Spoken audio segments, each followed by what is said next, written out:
खुलुमबाय बड'लेण्ड इंखं टेलिभिजन स्टुडिय'आव आं ललिता गयारी दिनै मोनाबिलिनि गाहाय रादाबफोराव दं। मरिगावनि गुबुन माद्रासायाव जेहादी लिगमेन हमदों। मार्केरिटायाव हा गिसिगाना सासे लाइमोननि जिउ खहा। बरपेटा र'डआव सानै सिखावा बाइकजों रांनि थफ्ला सेख'नानै खारनाय समाव जाब्रबथाय सासे थैदों। बाक्सानि सासे फरायसाया गावनि रोंगौथि सिफुंनि देंखोजों गावखौ बुहुमाव सिनायथि होनो लुबैयो। बिटिसि सोरखारा थांनाय 14 जुलाइ 2022 आव टिउटर एबा लोगो फोरोंगिरि मासियाव थिसनलाइ होनायखौ बोखांनानै लाफिनबाय। सा 38 टिएमसि एमएलए फोरा बिजेपिआव हाबहैनायनि लामायाव बुंदों मिथुन चक्रबर्ती। दानिया फैदो आबुं रादाबाव।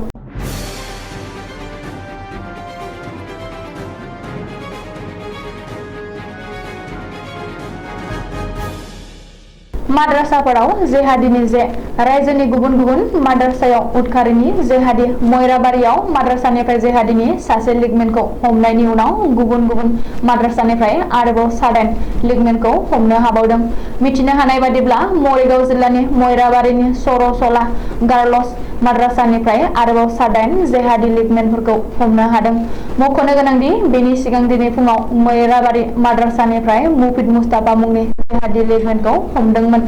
मुफिद मुस्ताफाखौ हमनानै पुलिसआ जेरा खालामनायनि उनाव माखासे खौराङा सोराङाव फैयो आरो बेनि उनाव सर'सला गार्लस माद्रासायाव सिग्रोमनानै 7 जेहादी लिगमेनफोरखौ हमनो हायो।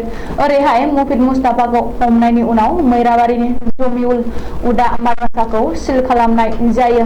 पुलिसआ रिपर्ट बायदिब्ला मुफिद मुस्ताफाया जेहादीनो सिम कार्ड जगायदोंमोन। बेनि अनगायैबो मुफिदनि बेंक एकाउन्टआव बांलादेशनि रांजों लेनदेन खालामनायनि फोरमानजों लोगोसे उदखारि आफाद अल कायदाजों लोब्बा थानाया सोराङाव फैदों। बेनि अनगायैबो मुस्ताफाजों लोगोसे माखासे अजद गोनां डकुमेन्टफोर, बेंक पासबुक, मबाइल फनखौबो पुलिसआ बोखांनो हायो। बबेखानि मरिगाव मिलनपुरनिफ्राय हमनो हानाय गुबुन सासे जेहादी लिगमेनखौ आश्राफुल होननानै सिनायथिनो हादों। मिथिनो हानाय बादिब्ला बावैसो बङाइगावआव हमजानाय जेहादी आब्बासखौ लानानै पुलिसआ अपारेसन खालामनायाव मुफिद मुस्ताफाखौ हमनो हायो। नाथाय बांलादेशनि जेहादी मेहबुबा दासिमबो खारखोमानानै दं। बबेखानि जामिउल उदा माद्रासायावनो आश्रय लाना दङमोन जेहादी मेहबुबा। तिनिसुकिया जिल्लानि मार्केरिटायाव गिख्रंथाव हा गिसिगाना सासे लाइमोननि जिउ गोमादों। मार्केरिटानि लेट द' नं लाइनआव जादों बे हा गिसिगानाय जाथाया। हा गिसिगानायाव जिउ गोमानाय लाइमोनखौ 20 बोसोर बैसोनि शुभम दास होननानै सिनायथिनो हादों। शुभम दासआ सानफ्रोमबो हाजिरा खामला बैनानै जाग्रा तपन दासनि सासेल' फिसाज्लामोन। जाथायनि बागै सुलुङाव फोरमायथिनाय बायदिब्ला शुभम दासआ लेट साहा बागाननि खैला माफिया प्रवीण थान्थिजों खामानि मावोमोन आरो बियो आयेन बेरेखायै खैला लाबोनाय समावनो गिख्रंथाव हा गिसिगानाय जाथायाव जिउ गोमायो। खैला माफिया प्रवीण थान्थिया शुभमखौ खैला खनिनिफ्राय आयेन बेरेखायै खैला बायना लाबोनायनि थाखाय थिसनदोंमोन। बबेखानि हा गिसिगानायाव शुभम दासआ थैनायनि उनाव पुलिसआ भेरिफिकेसन आरो पस्टमर्टेमनि थाखायबो दैथायहराखै। उननि समाव पुलिस बिफाननो मिथिहोआजासे शुभमनि सह'खौ टिकक कलिरिनि गोथैसालियाव सावनाय जायो। नाथाय माफिया प्रवीण थान्थिनि हुमखि होनायाव नखरनि सुबुंफ्राबो सिरियै थानो गोनां जादों होननानै ओनसोलनि सुबुंफ्रा सुलुङाव बुंदों। रिपर्ट बादिब्ला थांनाय माखासे दानाव बेबादि माखासे जाथायफ्रा जादों आरो आयेन बेरेखायै खैला खावनो नाजानानै माखासे लेबारफ्रा जिउ खोमानांदों।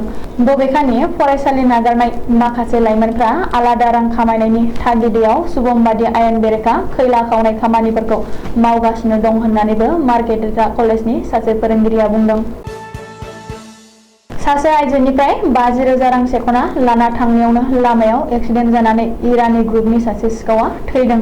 इरानी ग्रुपनि सानै सिखावा सासे आइजोनि फैसा बेगखौ सेख'नानै बाइकजों गोख्रै खारथायजों खारनो थांनायाव कारेन्ट पस्ट खुन्थियाव सौग्रावो।